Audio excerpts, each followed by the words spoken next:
आप भी बहुत सारे यूपीआई का ट्रांजैक्शन करते हो तो आपको भी इनकम टैक्स का नोटिस आ सकता है। तो जानते हैं कैसे इस वीडियो में।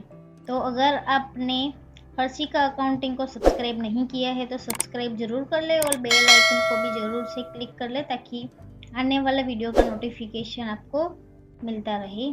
तो आज हम ये देखने वाले हैं कि कैसे अगर आप बहुत ज़्यादा यूपीआई का ट्रांजैक्शन करते हैं तो आपको उसका इनकम टैक्स में क्या क्या नुकसान हो सकते हैं और आपको कौन से स्टेप उठाने चाहिए ताकि आपको अगर ज़्यादा यूपीआई के ट्रांजैक्शन है फिर भी आपको कोई भी नोटिस ना आए।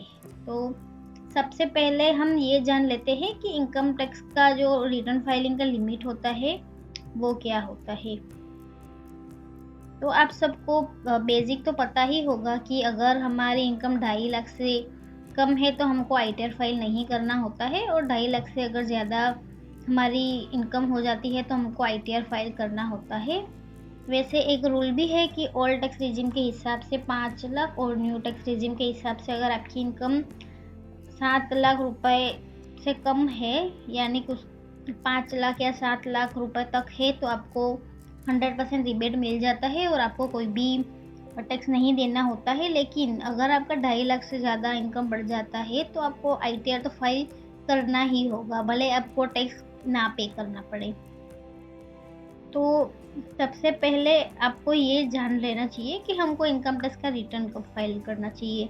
तो ये हमने बेसिक लिमिट देखी और टैक्स जो है वो हमारी नेट इनकम पे लगता है। नेट इनकम यानी कि हमारी जो सारी इनकम मिला के उसमें से जो डिडक्शन होते हैं, जैसे कि हम टैक्स सेविंग डिडक्शन करते हैं तो उसको हम डिडक्शन बोलते हैं, जो ओल्ड टैक्स रिजिम में मिलते हैं और न्यू टैक्स रिजिम में नहीं मिलते हैं। तो ये जो है कि नेट इनकम में से हमको टैक्स देना होता है। तो हमको अपनी सारी इनकम मिलाकर अपना टैक्स कैलकुलेट करना होता है। यानी ऐसा नहीं है कि आप बिजनेस करते हो तो आपको सिर्फ बिजनेस की इनकम पे ही टैक्स देना है और आप सैलरी करते हो तो आपको सैलरी जितनी मिली है उस पर ही टैक्स देना है। उसके अलावा भी अगर आपकी कोई इनकम है तो उस पर भी आपको नेट इनकम में जोड़ दिया जाता है और आपको उस पे टैक्स देना होता है। जैसे कि हो सकता है कि आप सैलरीड पर्सन हो और साथ में शेयर मार्केट की ट्रेडिंग करते हो तो भी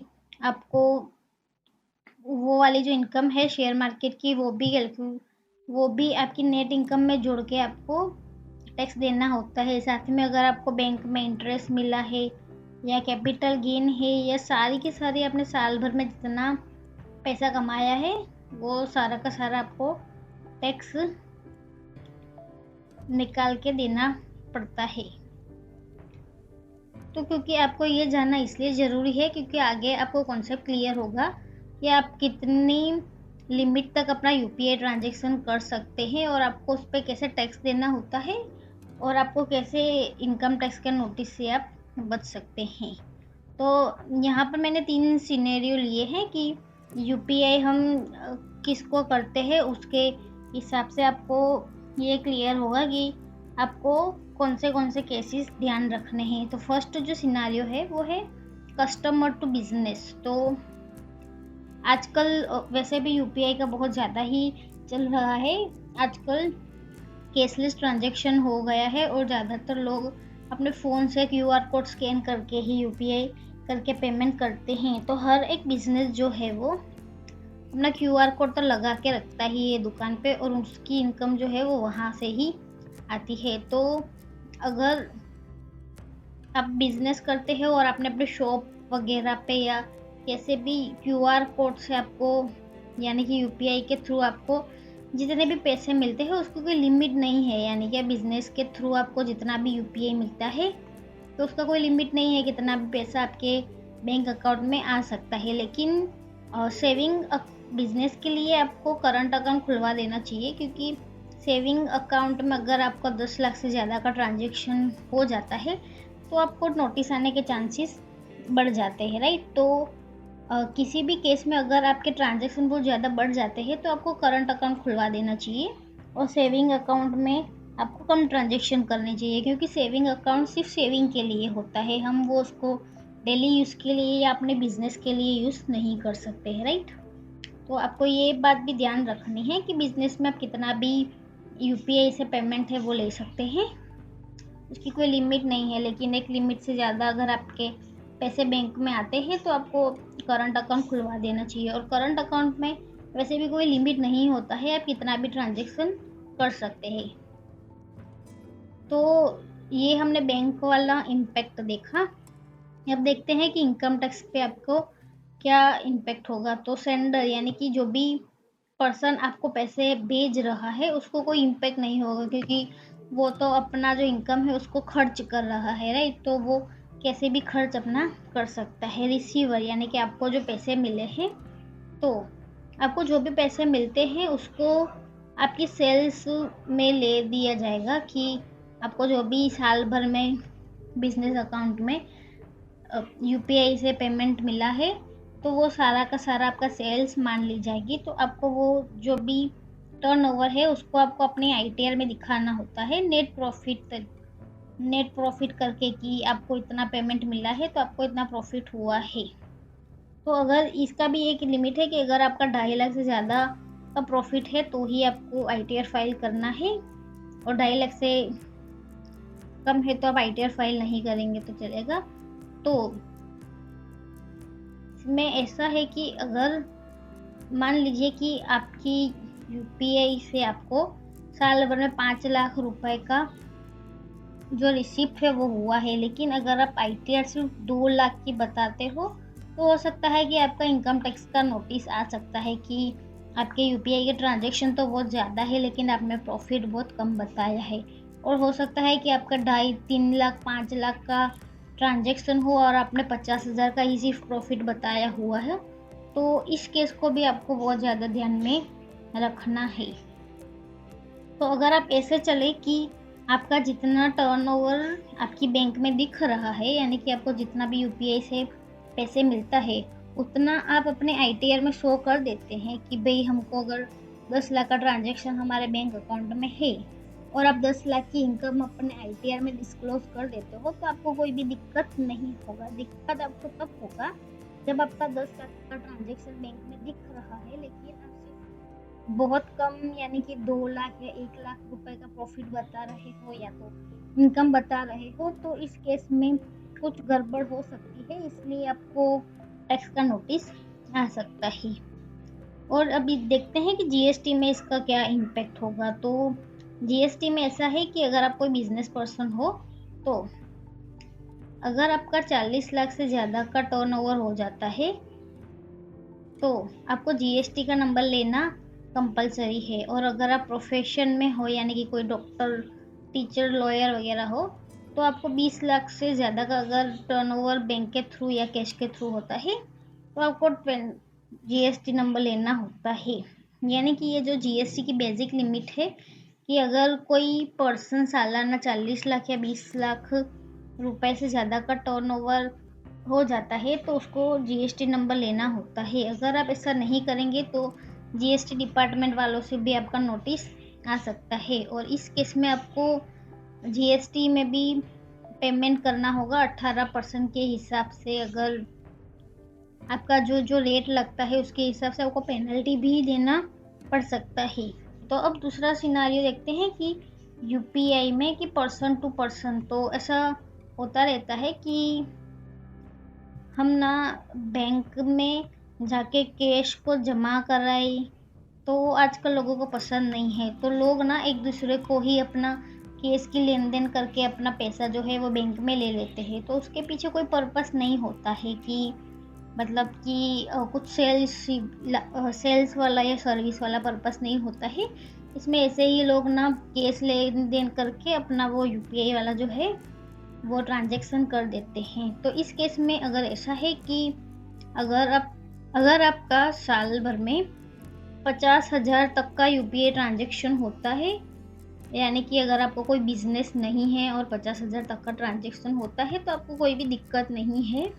उससे ज़्यादा अगर होता है तो आपको हो सकता है कि कोई दिक्कत आए, यानी कि ये पर्सन टू पर्सन पे रिलाई करता है, चेंज होता रहता है। तो इस केस में ऐसा है कि अगर 50,000 रुपये का आपको रिसिप्ट हुआ है तो वो ऐसा मान लिया जाएगा कि आपको कोई गिफ्ट वाली इनकम हुई है या तो अदर इनकम हुई है, तो उससे ज़्यादा का अगर आपको मतलब इनकम टैक्स में ऐसा एक रूल है कि हम फ्रेंड से या जो भी हमारे रिश्तेदार के सिवाय वाले जो लोग होते हैं उससे 50,000 का साल भर में गिफ्ट ले सकते हैं, उसमें हमको कोई टैक्स नहीं लगता है।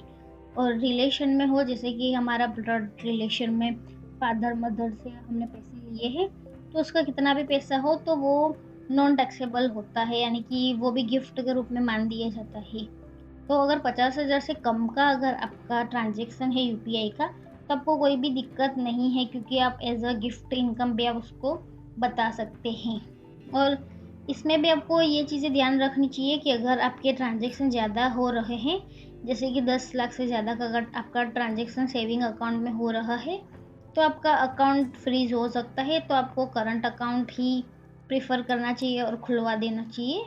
भले आप बिजनेस नहीं करते हो, लेकिन आपके ट्रांजेक्शन कुछ ज़्यादा ही है, तो आपको करंट अकाउंट खुलवा देना चाहिए। तो अगर आपका जो 50,000 से ज़्यादा का यहाँ पर रिसिप्ट हो जाता है यूपीआई के थ्रू, तो वो आपकी सेल्स या तो अदर सोर्स से इनकम मानी जाएगी कि भाई आपको किसी न किसी रूप से इनकम हुई है, तो उस पर आपको टैक्स देना पड़ सकता है। और ये जो बहुत ज़्यादा आप ट्रांजेक्शन करते हो, तो इस सब को आप डिस्क्लोज करते हो अपने आईटीआर फाइलिंग के टाइम पे, तो आपको ज़्यादा कोई टेंशन लेने की बात नहीं है। यानी कि हो सकता है कि आपने 10 लाख रुपए का ट्रांजेक्शन किया हो, लेकिन ये 10 लाख रुपए के ट्रांजेक्शन का इनकम आप बता देते हो, या तो कुछ इस तरीके से अपना आईटीआर फाइल करके सारी चीज़ें डिस्क्लोज कर देते हो, तो आपको कोई भी टेंशन लेने की बात नहीं है। तो अब जानते हैं कि दूसरा केस ये हो सकता है कि बहुत लोग आजकल इंडिया में से चलता रहता है कि किसी के पास क्रेडिट कार्ड होता है, तो किसी और से वो अपना क्रेडिट कार्ड का इस्तेमाल करवा के वो ऑनलाइन चीज़ें मंगवा लेता है। या तो क्रिप्टो में P2P होता है कि भाई एक प्लेटफॉर्म में हमने यूपीआई से पेमेंट किया और वो पर्सन दूसरे को कर रहा है, या तो हम क्रेडिट कार्ड से पेमेंट करते हैं तो हमको कुछ कैशबैक वगैरह भी मिलता रहता है और हमको कुछ फ़ायदा होता रहता है। जैसे कि 50,000 का कोई चीज़ है और उसको हमने क्रेडिट कार्ड के थ्रू या किसी कार्ड के थ्रू 45,000 में लिया है, और हमने सामने वाले पर्सन से उसके पूरे 50,000 ले लिए हैं। तो इसमें भी अगर आपको ये जो डिफरेंस आ रहा है 5,000 रुपये का, तो ऐसे ही करके जो डिफरेंस आता है, तो उसको भी आपको प्रॉफिट के तौर पे दिखाना होता है। और आपको जो भी कैशबैक मिलते हैं, जैसे कि आप जानते हो कि आप पर्टिकुलर कोई ट्रांजेक्शन करते हैं तो आपको कैशबैक मिलते रहते हैं, तो आपको जो कैशबैक मिलते हैं उस पर भी आपको अदर सोर्स इनकम मानी जाएगी और उस पर भी आपको टैक्स देना होता है। तो यहाँ पर ऐसा है कि बहुत बार ऐसा होता है कि हो सकता है कि आपकी सिस्टर को कोई फ़ोन वगैरह मंगवाना हो और उसका जो भाई है वो क्रेडिट कार्ड से उसका फ़ोन मंगवा लेता है और उसकी सिस्टर से पैसे ले लेता है, या तो वो कोई दोस्त भी हो सकता है। तो इसमें क्या हुआ कि 50,000 रुपये का जो फ़ोन है वो 45,000 में पड़ा और 5,000 हमारे पास एक्स्ट्रा आ गए, तो वो भी एक हमारी इनकम हो गई है, तो उस पर भी आपको टैक्स देना होगा, राइट। तो इसमें भी ऐसी कंडीशन है कि अगर ये वाला जो काम है कि आप दूसरों का सामान खरीद के उससे पैसे लेते हो या कैशबैक वगैरह कमाते हो, तो आपको करंट अकाउंट खुलवा देना चाहिए। सेविंग अकाउंट में ऐसे ट्रांजेक्शन आपको नहीं करने चाहिए। और आपको जो भी मैंने बोला कि बीच में आपका जो प्रॉफिट बच जाता है कि आपका जितना यूपीआई का रिसिप्ट है और यूपीआई का जितना पेमेंट है उसके बीच में जो डिफरेंस होता है, यानी कि वो जो प्रॉफिट होता है, तो उसको आपको अदर सोर्स की इनकम मानी जाएगी और उस पर आपको टैक्स देना होगा। तो आज की वीडियो में सिर्फ इतना ही। तो आज हमने ये जाना कि यूपीआई के आपको कौन से केसेस में इनकम टैक्स का नोटिस आ सकता है। तो क्लियरली हम ओवरऑल देखें तो ये चीज़ है कि अगर आपने यूपीआई के ट्रांजेक्शन बहुत ज़्यादा करे हैं, लेकिन उसका प्रॉपरली हिसाब किताब मेंटेन करते हो कि हमने ऐसा ऐसा किया है या किसी से कैश लेके हमने यूपीआई पेमेंट किया है, तो सारी चीज़ों का डिटेल आपके पास होगा, तो आप इनकम टैक्स नोटिस वालों को जो प्रॉपरली आंसर देंगे तो आपको उसमें से बच सकते हैं। और साथ में अगर आप जितना यूपीआई करते हैं और उस तरीके से अपना आईटीआर फाइलिंग करते हैं तो भी आपको कोई दिक्कत वाली बात नहीं है। लेकिन देख लीजिए कि ऐसा हो सकता है कि बहुत सारे स्टूडेंट हैं जिनकी कोई इनकम नहीं होती है, फिर भी उन लोगों के अकाउंट में बहुत ज़्यादा ही ट्रांजैक्शन होता रहता है। तो अगर आपके यूपीआई में बहुत ज़्यादा ट्रांजैक्शन होते हैं और आप आईटीआर फाइल नहीं करते हैं तो इनकम टैक्स डिपार्टमेंट वाले आप पे स्ट्रिक्ट एक्शन ले सकते हैं, जिसमें अभी अभी एक महिला को जेल हुई थी 6 महीने की कि उसने अपना आईटीआर फाइल नहीं किया था। भले आपको प्रॉफिट ना हो लेकिन आईटीआर फाइल करना तो ज़रूरी हो जाता है। तो अगर आपको आईटीआर फाइल करना नहीं आता है तो आप हमें कांटेक्ट कर सकते हैं, नीचे डिस्क्रिप्शन में आपको डिटेल्स मिल जाएंगी। और ऐसे ही हमारी हर्षिका अकाउंटिंग पे बहुत इन्फॉर्मेशन वाली वीडियोस है जिसको आप देख सकते हैं।